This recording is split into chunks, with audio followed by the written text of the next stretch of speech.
We regret the intrusion into what should have been a peaceful procession. Free, free Palestine! Free, free Palestine! Shock, condemnation, and calls for an independent investigation into the killing of a Palestinian-American journalist, as some members of Congress urged the Biden administration to hold Israel accountable. Palestine will be free!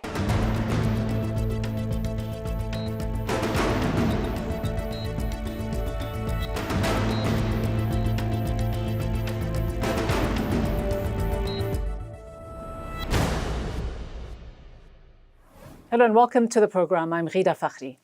A week after the killing of Palestinian-American journalist Shireen Abu Akleh and the attack by Israeli forces against mourners at her funeral procession, leading members of the US Congress have called for an independent investigation into Israel's actions. Senator Bernie Sanders said the US must, quote, demand an independent investigation into her killing. Other members of Congress said the US must, quote, hold the Israeli government accountable for this and all other acts of unjust violence it commits. Now, the US Secretary of State said he was, quote, deeply troubled by the images of Israeli police intruding into the funeral procession, but he stopped short of condemning their actions. Despite growing calls for an independent investigation, the State Department says Israel has, quote, the wherewithal and the capability to conduct its own investigation. We call for an immediate and thorough investigation and full accountability. Investigating attacks on independent media and prosecuting those responsible are of paramount importance. But an Israeli human rights organization, B'Tselem, cast doubt on Israel's willingness to investigate what happened, saying, quote, no one should believe the Israeli promises to, quote unquote, investigate what has happened, because the promise of investigations are nothing but the first step in Israel's organized whitewash. Israel is unable and unwilling to conduct such investigations, which opens the door to international legal responsibility. Meanwhile, the United Nations Security Council issued a rare statement endorsed by all its 15 members, calling for an immediate, thorough, transparent, and impartial investigation, although it stopped short of naming Israel. According to the Committee to Protect Journalists, Israel has killed at least 19 journalists since 1992. The Palestine Journalism Syndicate puts the number closer to 50. More than 144 journalists have been injured since 2018.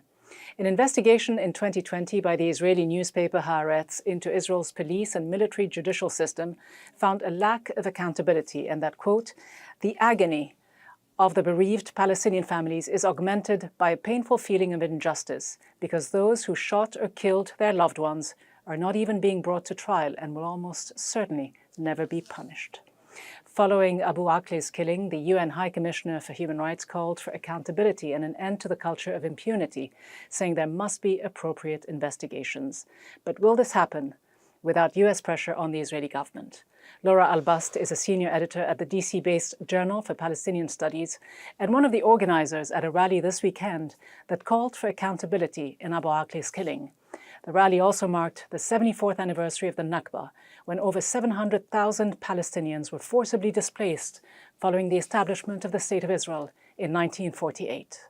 Laura Albast, when you look at the reactions here in Washington and in many other US cities to the killing of a fellow Palestinian, one among so many others, except that Shireen Abu Akleh happened to be a prominent journalist, she happened to be an American citizen.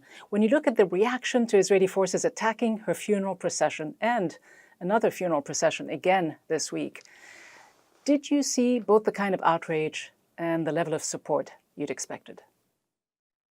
There has been outrage, definitely, among the Palestinian community in the diaspora and back at home, among Congresspeople who condemned and felt that the attack was disgusting and disturbing on her funeral pallbearers.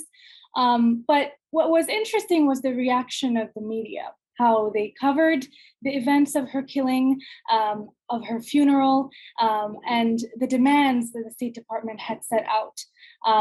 They seem to have only reacted when they found out that she was a US citizen. Your organization, the Institute for Palestine Studies, translated and republished an interview Shireen gave in 2016 about the power of the media in the Israel-Palestine context and how it can be both threatening to Israel and it can also be misused to shape a certain narrative. She wrote, quote, It's not surprising that Israel regards the media as an agitator against the occupation and takes extreme measures against the news media. The media succeeded in raising questions about Israel's killings of suspects, many of whom were minors, when there was no need to do so. Images clearly showed numerous instances in which Palestinians were executed, even though they posed no threat to soldiers' lives.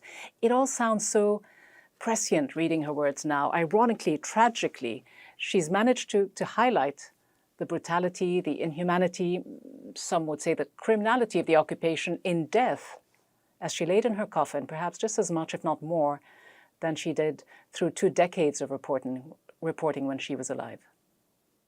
Shireen actually wrote that piece in Arabic originally in 2016 during the uprising in Jerusalem when Israeli forces attacked Al-Aqsa Mosque. It's very strange to read her words, knowing as if she is talking about what has happened to her, how the media has covered her killing, how the media portrays Palestinian martyrs to the world. And we had translated that into English to make it more accessible to everyone. But there is something that she has written on her Facebook, actually, which I find worthy of sharing, which is, in absence, there is greater presence. And we see that today. Shireen is everywhere. But of course, it isn't all about one person. It is the daily plight of all Palestinians living under military occupations, those who are killed without anyone ever knowing their name.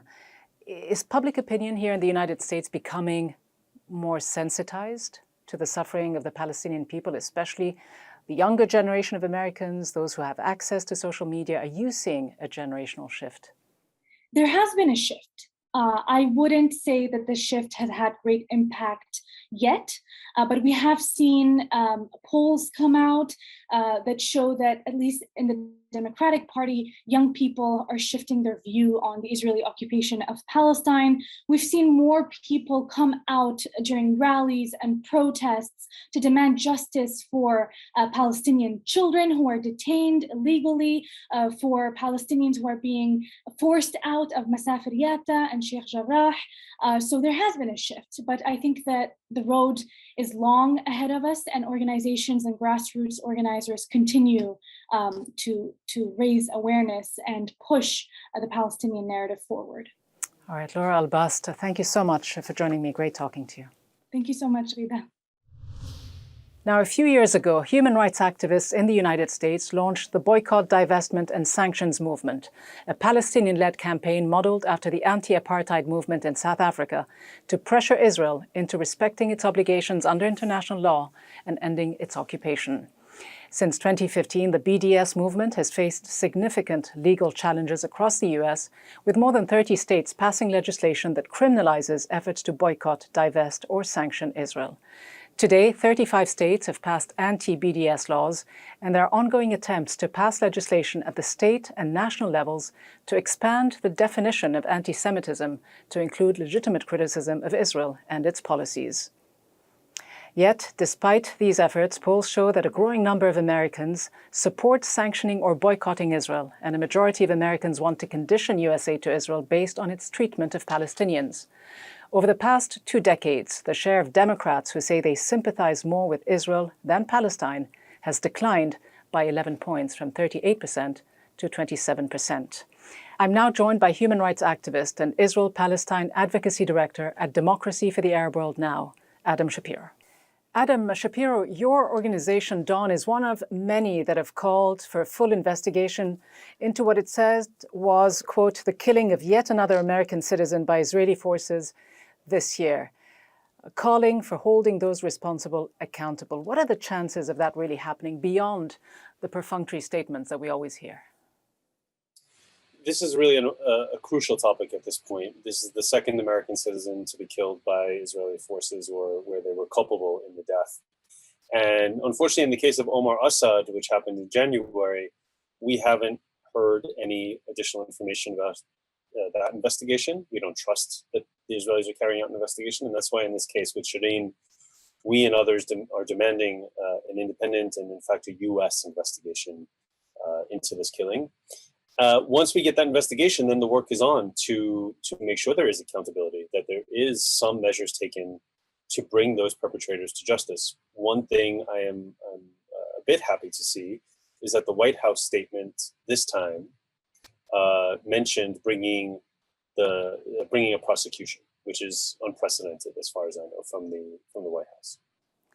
You say you're demanding a U.S. investigation, but the U.S. State Department, the U.S. government seems okay with the idea of Israel investigating its own alleged abuses. Could an Israeli investigation be transparent, credible, and reliable? I don't know any other circumstance in which the perpetrator, the criminal, is allowed to conduct their own investigation. It's an absurd situation on its face. But then beyond that, we have the track record. We have the evidence, the proof that exists year after year, where Israel claims it will conduct an investigation, make it thorough and credible, and then nothing happens.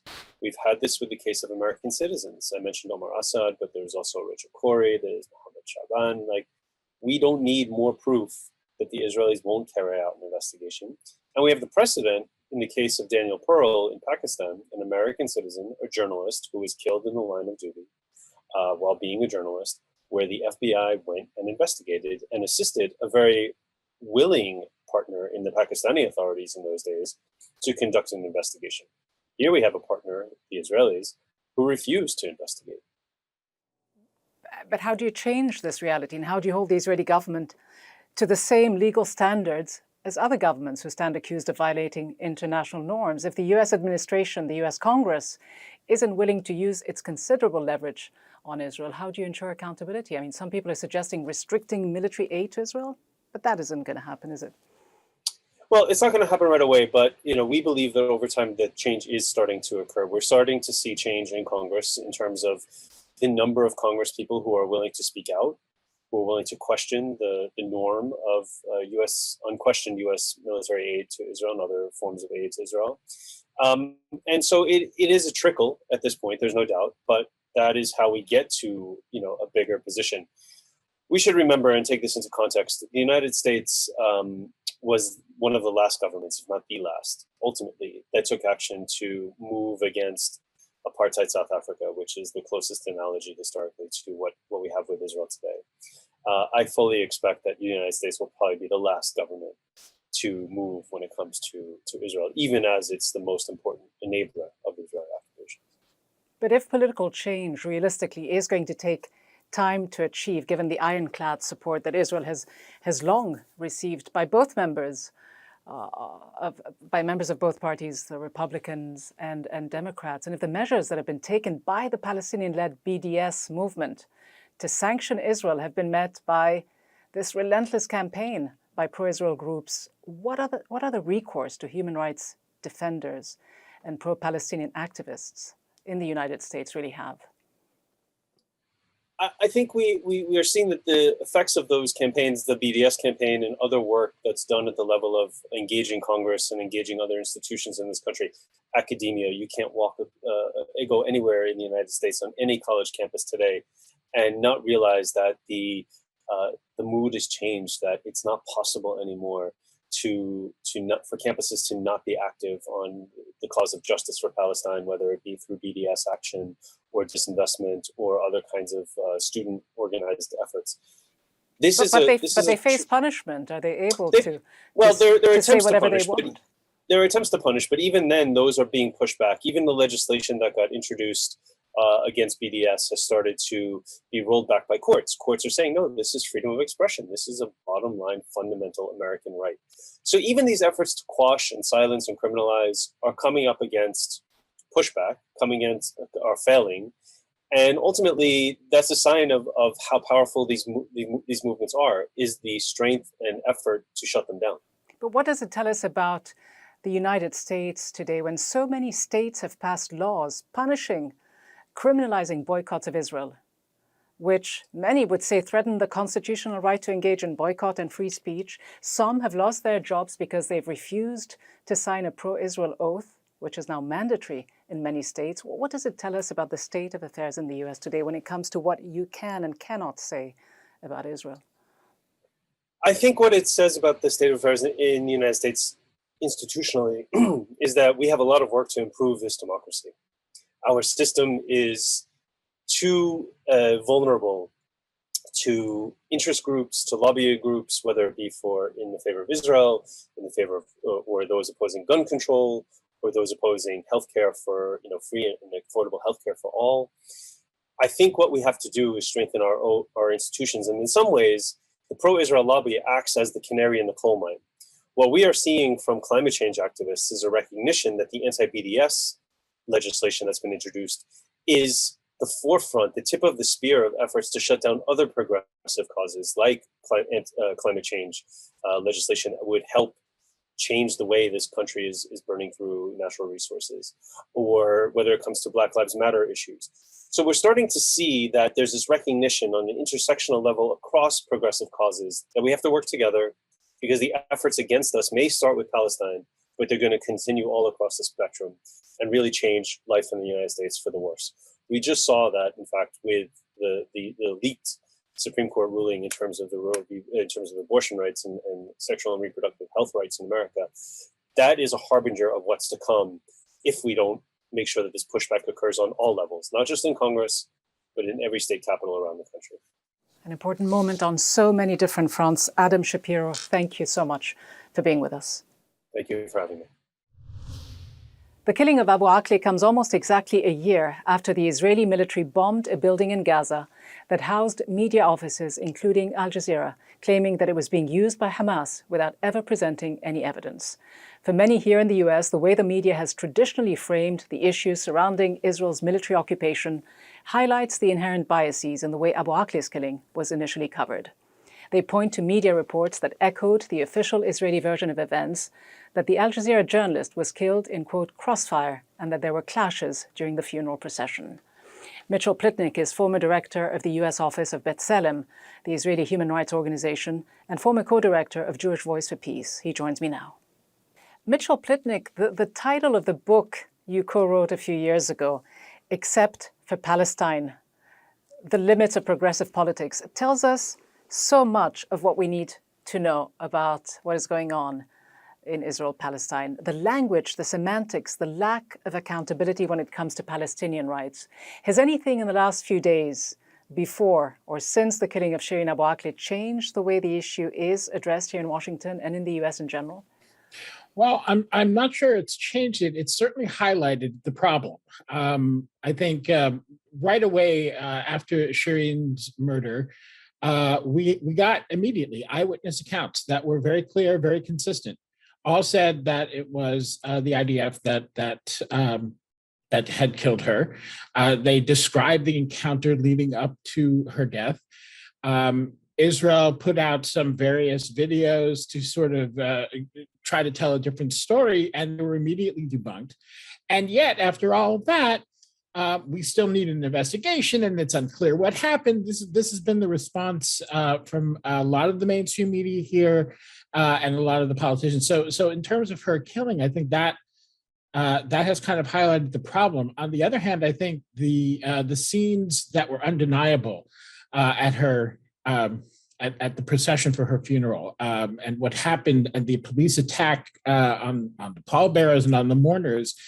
That was more than I think a lot of people here in the U.S. could tolerate. And I think, as one friend of mine put it, Americans and the rest of the world are seeing how Israel treats Palestinians and their supporters in the West Bank, in Jerusalem, in Israel on a daily basis. So I think there's a potential for a change, but not necessarily. I wouldn't necessarily say it's happened already. But how surprising then was it for you to hear the White House spokesperson, Jen Psaki, the Secretary of State himself, Antony Blinken, use words like intrusion to describe that indefensible attack during a funeral procession? Why was it so difficult for the U.S. administration to condemn acts like these, which happened again just a few days ago? They are, I mean, and there's been, and it's important to note also that there's been a release of how the police had stormed into the hospital before that happened. Church leaders yesterday released a video of that, and that's gotten no response at all. It's just really, really difficult, I think, right now for the White House to say anything negative about Israel. It is, that's been the case for a long time. Israel has always been the exception. Any other country, I think, including allies, I think there would have been, at the very least, stern rebuke. And yeah, there was apparently the US ambassador did lodge some protests, not publicly, but directly to the Israeli government, because the Israelis had told the Americans that they were going to be respectful and they were going to keep it peaceful. And obviously we saw what happened instead. And I do think the White House was miffed about that. And yet they still won't say anything publicly. I think a big reason is right now, we're heading towards midterm elections here in the United States. And I think that the Biden administration is already looking at a pretty grim situation in November for Democrats. And I think they don't want to get the pro-Israel political groups active against even more Democrats than they already are. But so given the lengths to which American politicians and lawmakers here in Washington are willing to go to make sure that there aren't any serious legal consequences for Israel's actions, there is no outright condemnation for acts like the one we saw at Shireen's funeral, does Israel today have a PR problem, as some people are suggesting? I think does it have any reason to worry?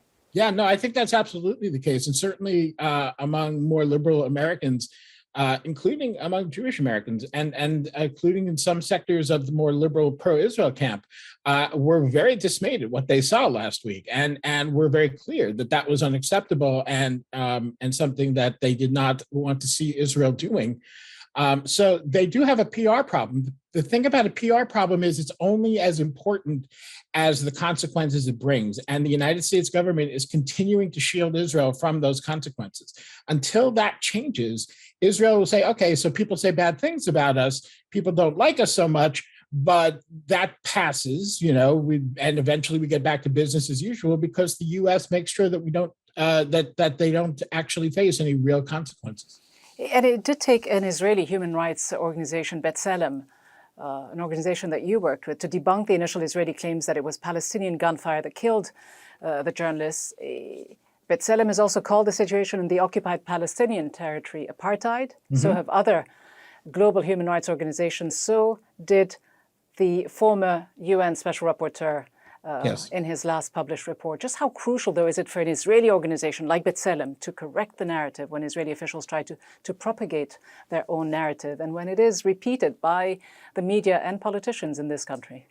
Well, B'Tselem, comes out and takes the lead on these things, and it does matter. I mean, I think it's important that that an Israeli organization, one that I should note works in partnership between Jews and Palestinians, both in staff and volunteers, that they come out and they correct the narrative. I think that does matter. And I think it does have an impact on how people hear the Israeli responses. Again, that being said, B'Tselem is under constant attack in Israel and also in the rest of the world from Israel supporters, constantly being called traitors and say that they're liars and this and that, even though their documentation is so good that virtually every foreign government, including the United States, uses their material and has for many, many years. All right, Mitchell Plitnick, always good to talk to you. Thank you very much. And to you too. Thanks for having me. And so will the killing of one more Palestinian journalist or yet another attack on a funeral procession put pressure on the Biden administration to act? The fact that the US's close ally, Israel, stands accused of committing serious human rights violations adds to the demands made by some members of Congress for a credible and independent investigation and perhaps more importantly, for accountability. For now, though, the US administration has continued to argue that the Israeli government can investigate its own alleged crimes, despite the blatant efforts by Israeli officials to mislead, to deflect, and obfuscate. While a few members of Congress are asking the Biden administration to hold the Israeli government accountable, no one really expects the US to use its leverage or impose restrictions on its $3.8 billion of annual military aid to Israel. This political reality wasn't lost on those who gathered in Washington, D.C. over the weekend, a short distance away from the White House and Capitol Hill, to mourn Shireen Abu Akleh, who has come to symbolize the decades-old Palestinian struggle against Israel's military occupation and the countless lives lost. For these generations of Palestinian-Americans and their supporters, Israel's impunity may be the product of America's unwavering support it is also the reason public opinion in the United States is slowly shifting, even if the fundamentals of US policy remain the same. And so in short, while attitudes may be changing among some Americans, the hand-wringing in Washington will likely continue every time the Israeli government is accused of silencing those who dare to show the reality of its military occupation, a reality that far too many people in the US still refuse to see, let alone condemn. That's all from me, Ghida Fakhry, and the team. Thanks for watching.